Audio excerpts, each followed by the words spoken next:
Colesterol, vilão ou mocinho? O que é colesterol?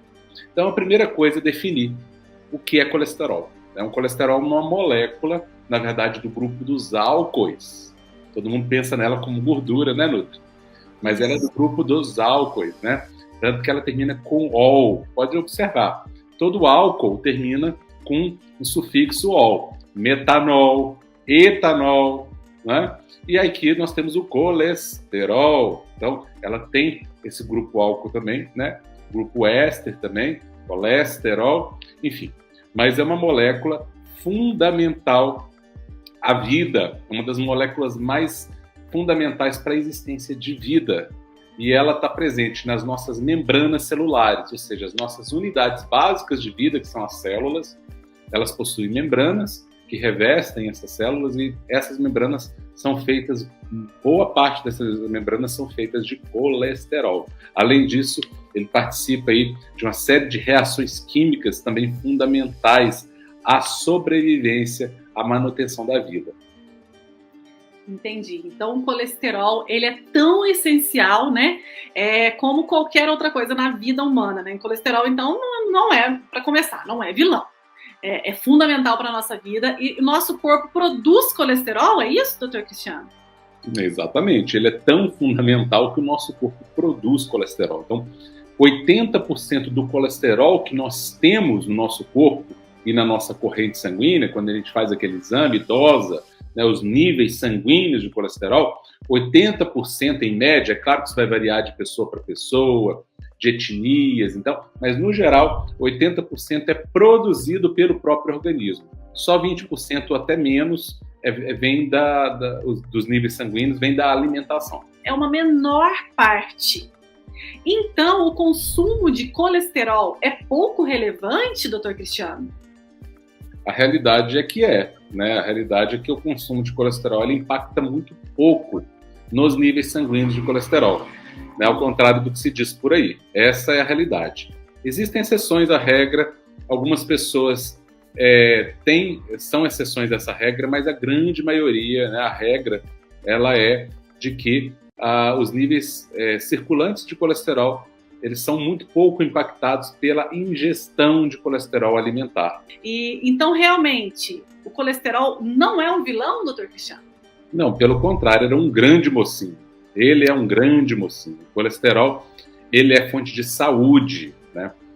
Tanto que existe um estudo de 2015, se eu não me engano, eu tenho que relembrar porque esse estudo eu já li há muito tempo, né? Esse estudo ele fez uma análise de pessoas que estavam fazendo tratamento para reduzir os níveis de colesterol e comparou com um grupo equivalente que não fazia esse tratamento para reduzir os níveis de colesterol. O grupo que estava com colesterol mais baixo teve muito maior incidência de câncer e de doenças autoimunes e a mortalidade maior. Então não adianta nada eu reduzir a incidência de uma doença se eu aumento a mortalidade por ela depois. Isso se é que reduz, e muitas vezes não reduz. Então, esse estudo mostrou que aquelas pessoas que tinham colesterol mais baixo tiveram um maior índice de tumores, de neoplasias, de cânceres. E mais, existe um outro estudo que mostra que pessoas centenárias costumam ter um colesterol, inclusive dentro dos padrões ditos aí como normais, né? Isso aí a gente é muito complexo debater isso, mas pessoas com níveis mais altos de colesterol tendiam a ser mais longevas. A maioria dos centenários, por característica, desde mais novos, não é porque já eram centenários, eles tinham colesterol com níveis, vamos dizer assim, níveis tendendo mais aos graus superiores da normalidade. Então é muito estranho dizer que você baixar o colesterol diminui mortalidade, né? Temos aí estudos mostrando que você tem que tratar aí 100 pessoas para ter um impacto em menos de uma. Você teria que diminuir o colesterol em 100 pessoas, prejudicando as outras 99 e tendo um impacto em menos de uma. Isso não é tratamento, né? Então a gente tem que tomar muito cuidado quando se endemoniza o colesterol. quando se joga simplesmente uma dosagem de um LDL e um HDL, se simplifica demais, fala que um colesterol é ruim e outro é bom, fala que o colesterol LDL é ruim e o colesterol HDL é bom. E isso depende do nível de oxidação desse colesterol. Além disso, né, o colesterol também ele participa da síntese de vitamina D, né, doutor Cristiano? Os raios UVB emitidos pelo sol ativam o colesterol da pele, né, para formar a vitamina D no nosso organismo. Olha só que importante, né? Muito bem lembrado, Nutri. Muito bem lembrado. A vitamina D, elemento extremamente importante, por si só, a vitamina D ela é o segundo hormônio, porque na verdade a vitamina D, Nutri, é um hormônio, não é vitamina. A gente chama de vitamina porque ficou consagrado o uso, né? Mas a vitamina D é o segundo hormônio mais importante do corpo.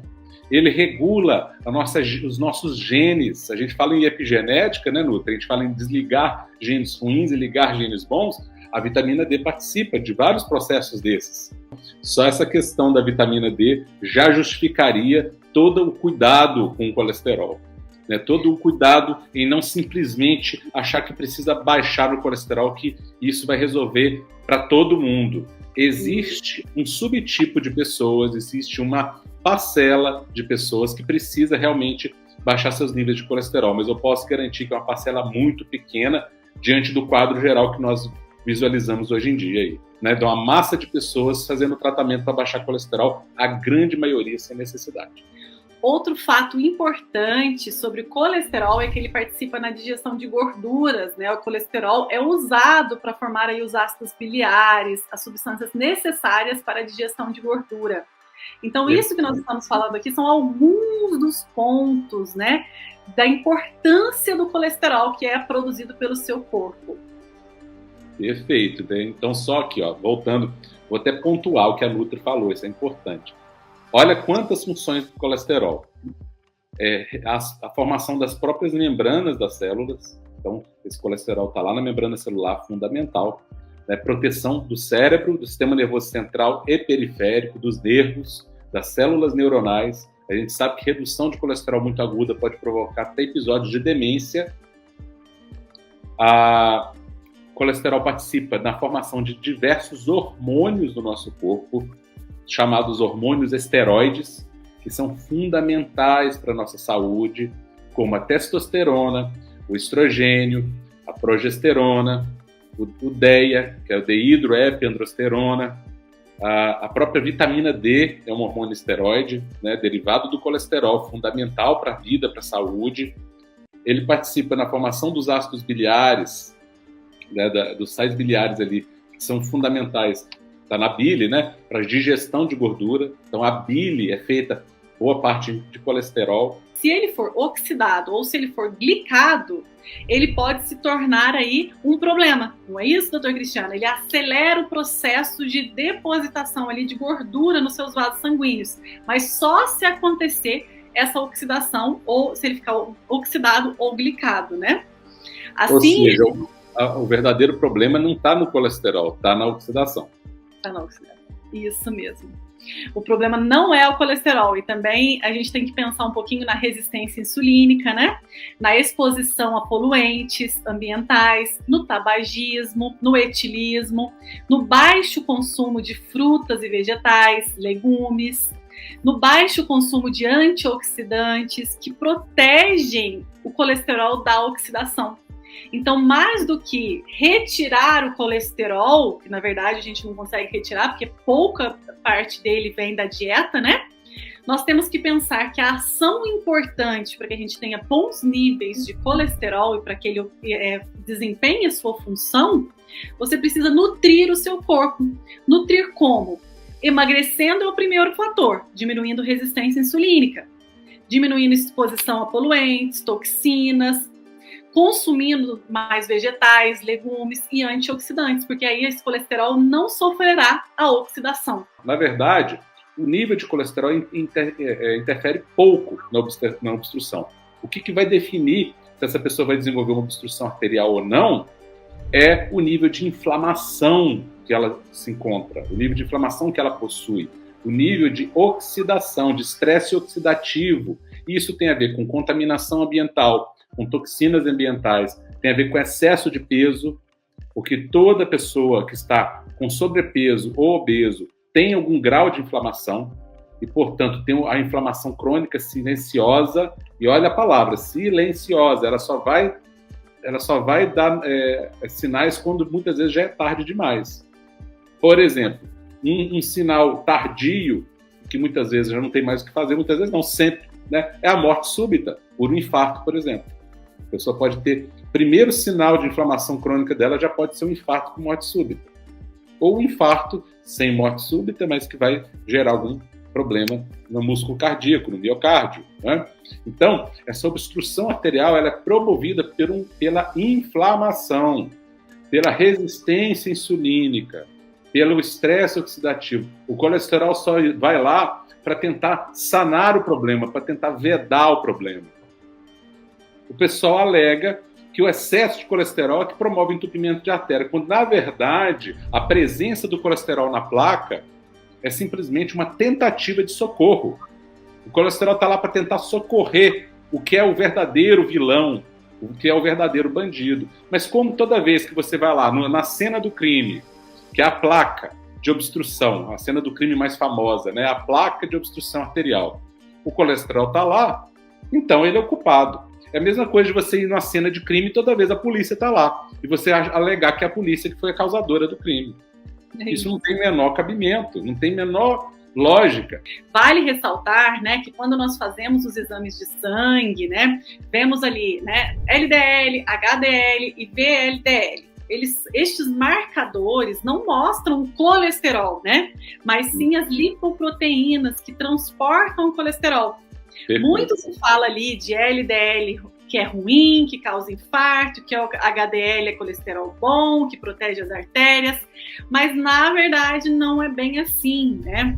O LDL, ele é quem transporta o colesterol, né, para a síntese ali de vitamina D, membranas, hormônios, e também leva consigo a vitamina K, que regula a coagulação sanguínea.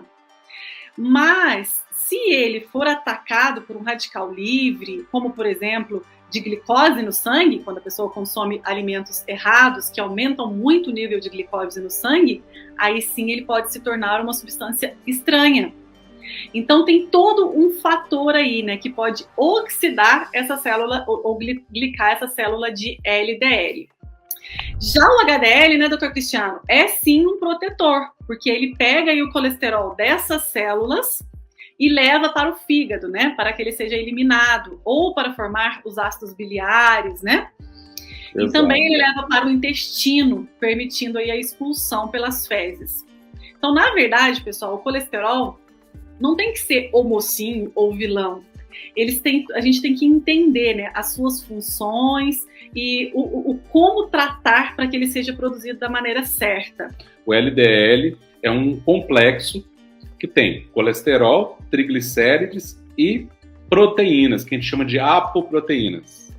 Então é um complexo de transporte do colesterol.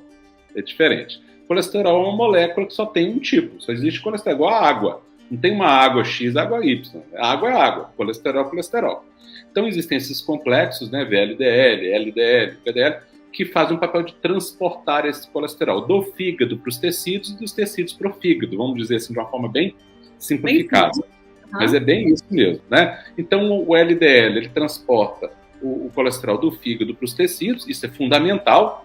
Sem LDL não teria como a gente sobreviver, a gente não produziria nenhum hormônio, esteroide, não produziria vitamina D na pele, não produziria baía de mielina, o cérebro não funcionaria bem, o coração não funcionaria bem, enfim, né? E o HDL que faz o contrário, ele remove dos tecidos aquele excesso e leva de volta para o fígado. O que se pensou que o HDL é benéfico era o seguinte, porque o HDL ele faria o papel como se fosse de limpar as artérias, as placas, né? Ok, isso é bom mesmo, não vou falar que não é bom, isso é bom. Mas não basta o HDL estar limpando as artérias se elas estão sendo atacadas, se elas estão inflamadas. Então aí que está a questão. Mais uma vez, a gente sempre fala em focar na causa do problema e não na consequência. Então, o acúmulo de colesterol ali é uma consequência. Então, o tipo de colesterol, simplesmente LDL, HDL, tem muito pouco a ver com o colesterol ser bom ou ruim, o tipo de lipoproteína. Existem tipos de HDL, de LDL que são maléficos, que são partículas pequenas, densas e oxidadas. Isso aí tem que fazer um exame ultra complexo, que não se faz no dia a dia, não adianta pedir isso no consultório, não existe esse exame no consultório, existe a título de pesquisa científica, altamente caro, difícil de fazer, tá? E aí você vai classificar, existem, se eu não me engano, né, tem um tempinho que eu li sobre o assunto, mas se eu não me engano são 5 tipos de LDL. Desses 5, 2 são dessa forma, negativa. Os outros 3 são bons, não infiltram, não promovem formação de placa. Então, como é que a gente vai considerar o LDL como bom ou ruim? Eu não sei que tipo de LDL está predominando ali. Eu posso ter um LDL baixo, altamente aterogênico, formador de placa, e posso ter um LDL alto, que não é nada aterogênico. E o HDL, idem, existem HDLs bons e tem HDLs oxidados também. Não é tanto, é mais o LDL que oxida, mas existe também. Existem estudos já mostrando isso, coisa mais de 5 anos para cá, bem atual. Então parece que aquela classificação de LDL, HDL ficou um pouco obsoleta. Existem outros exames que talvez seriam mais interessantes de serem feitos e mais específicos. Mas esses exames, como a lipoproteína A, a relação ApoA, ApoB, tem muito mais, nos contam muito mais desse tipo de colesterol do que a dosagem do LDL ou HDL. Assim, né? Então, isso foi uma simplificação que na prática não confere muito. Tanto é que 70 ou mais de 70, acho que mais de 74% dos pacientes que infartam têm LDL baixo ou normal. E aí, pessoal, agora o que realmente você deve estar pensando, né? O que então eu devo me preocupar? Já que agora eu entendi o que é colesterol, entendi todos esses pontos, o que é realmente o que importa para que esse colesterol não aconteça oxidação e não atrapalhe, não forme aí as placas dentro das minhas artérias, né? E não cause infarto e todos esses problemas. O que eu devo fazer, né? Essa ação. E existe sim uma ação que você pode estar fazendo para melhorar a sua saúde e melhorar, evitar essa oxidação do colesterol. Por exemplo, evitar aí as frituras, as gorduras hidrogenadas, diminuir a produção, alimentos aí que tem alto índice glicêmico, né? As torradas, que são muito importantes, aumentar o consumo de vegetais, legumes, as ervas e especiarias também são muito importantes. Aumentar também os alimentos ricos em vitamina B, né? Que aumentam o nível de homocisteína, né? Por carência de vitamina B12, também tem muito essa questão, né, doutor Cristiano? Com certeza. A B12 ela é fundamental para reduzir a homocisteína. No metabolismo da homocisteína tem influência da B12, que é a metilcobalamina. Se você tiver altos níveis de homocisteína, você pode ter por carência de vitamina do complexo B, né? Então, será que na sua alimentação do teu dia a dia tem vitaminas do complexo B? Outra coisa, doutor Cristiano, uma alimentação, uma dieta baseada em carboidratos refinados, né? Bolachas, açúcares, falta de fibra, redução de fibra. E além disso, né, a falta de exercício físico, alto nível de estresse, agrotóxicos também tem muito a ver, né? Pesticidas, metais pesados, todas essas coisas. Cigarro é um grande vilão, talvez o maior de todos, junto com a obesidade. Tabagismo, né, o etilismo também, o consumo de álcool, né? Então, todos esses fatores, eles importam muito para que você realmente cuide da causa e não só da consequência, né? Que é o que a gente fala sempre aqui. E muitas vezes o nível do colesterol do indivíduo nem está ruim, né? Então, por isso que eu falo para vocês, procurem o seu médico para que ele analise a necessidade ou não de uso de medicação. Boa parte das pessoas que usam medicação hoje não precisam, essa é a grande realidade, mas jamais pare de usar medicação por conta própria. Sempre procure a orientação de um médico, de preferência um médico que esteja bem atualizado, né? Para que ele possa realmente analisar o seu caso de uma forma bem profunda, verdadeira, e caso haja necessidade de usar o medicamento, ele te indicando, use, né? E se não houver necessidade, tanto melhor, né? Tanto melhor aí, melhor ainda que você não precisa fazer menos um remédio na tua vida. Mas, doutor Cristiano, o que o intestino tem a ver com o aumento aí de infarto e problemas cardiovasculares? Mais uma vez, o intestino está centralizado aí na saúde humana, né? Mais uma vez, o intestino fazendo um papel primordial na saúde, né? Como diz Hipócrates, em torno do século IV a.C., né? 400 anos antes de Cristo, ele já disse isso, né? Como é importante o intestino. Então, aquela membrana intestinal ali, ela tem várias bactérias, e essas bactérias podem predominar bactérias boas ou predominar bactérias ruins. Então, quando você tem uma flora intestinal benéfica, boa, ela vai produzir substâncias que são anti-inflamatórias e que vão fazer com que aquele epitélio intestinal ele te proteja, né, de qualquer ataque, inclusive melhorando a tua imunidade. Agora, quando você tem um conjunto de bactérias ruins no intestino, e esse intestino está todo machucado por dentro, tem um epitélio lesado, essa pessoa vai ter um quadro inflamatório aumentado, e aí sim aumentar o dano às artérias,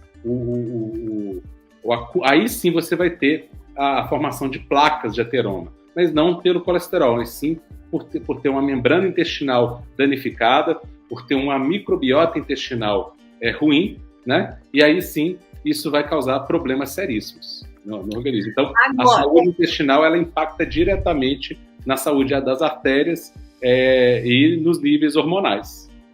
Perfeito, doutor Cristiano. E agora sobre triglicérides. Todo mundo quer saber o que são os triglicérides.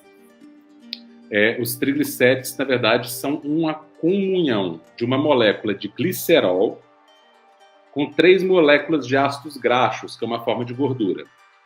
Então, esses 3 ácidos graxos se ligam à molécula de glicerol e vai formar o chamado triglicerídeo ou triglicérides, né? E o triglicérides é uma forma de acúmulo de gordura no corpo. Então, nosso corpo ele acumula a energia, principalmente de longo prazo, sob a forma de triglicérides. É aquela gordurinha acumulada muitas vezes, né? Lembrando que o triglicérides é essencial para a saúde também, mas eles sim, os níveis deles sim são importantes e refletem problema. Aí o triglicérides é um caso muito diferente do colesterol. Doutor Cristiano, as gorduras do bem que auxiliam na prevenção e tratamento de colesterol, da oxidação do colesterol e dos níveis de triglicérides, quais são essas gorduras do bem para a pessoa incluir na sua vida? Então, um dos maiores equívocos que as pessoas fazem é achar que, pelo fato do triglicérides ser uma gordura, é reduzindo o consumo de gordura que eu reduzo o triglicérides. Pelo mesmo motivo que não é reduzindo simplesmente o consumo de gordura que a pessoa vai emagrecer. Muitas vezes a pessoa precisa até comer mais gorduras para poder emagrecer, né? Então, pelo mesmo motivo, porque a gordura corporal, ela não é ligada diretamente à gordura alimentar. Se você tem colesterol ou triglicérides alterado, não pense que apenas o remédio vai te ajudar. Se o seu médico prescreveu o remédio, ok, continue o uso. Mas o que você pode fazer? Buscar uma alimentação, mudar os hábitos de vida, porque você tem que ter ação sobre os problemas que acontecem na sua saúde. Você tem responsabilidade sobre a sua saúde, não é? O problema é quando a gente começa a acreditar que tomar uma pílula é mais efetivo do que melhorar o nosso estilo de vida. É aí que está o erro, né? Uhum. E tomar uma pílula é melhor do que emagrecer. Que tomar uma pílula é melhor do que abandonar o tabagismo. Que tomar uma pílula é melhor do que praticar atividade física regular. Que tomar uma pílula é melhor do que comer vegetais, que são ricos em antioxidantes, por exemplo. Que comer ovos com a gema, que tem muito antioxidante, tem luteína, tem zeaxantina, que são ótimos, inclusive para visão, para retina. Tem gente aí com problema visual porque não se alimenta bem. E vai no oftalmologista e vai fazer a cirurgia de catarata, vai fazer a cirurgia X, vai colocar lente, não sei o quê, e não vai melhorar. Por quê? Porque está com um problema, está com uma desnutrição, só que essa desnutrição está se manifestando, por exemplo, com um problema na retina. Se a pessoa está tirando colesterol, sem colesterol, ela vai ficar com uma retina defeituosa. A retina é feita de colesterol, gente. Olha só. Então, assim, o triglicérides, ele sim é um problema, mas lembre-se disso. O que faz o teu triglicérides subir bioquimicamente, se é bioquímica, é consumo de carboidrato refinado. Não são as gorduras naturais. E as gorduras trans, essas sim são maléficas. Essas sim são maléficas tanto para o colesterol, vai oxidar o seu colesterol, quanto para o seu triglicérides, para a sua saúde geral. O que são as gorduras trans? Os óleos vegetais, que todo mundo fala que é benéfico, né? Óleo de canola, óleo de milho, girassol e óleo de soja. A margarina é gordura trans. E recheio de bolacha, sorvete, tem gordura trans, né? Não sei que seja natural. É isso aí. Exemplo. É isso aí. Então vamos à ação, hein, pessoal? Agora que você já sabe um pouquinho mais, coloque em prática as ações que a gente ensinou aqui hoje e viva melhor, viva com mais saúde, porque é o que você merece.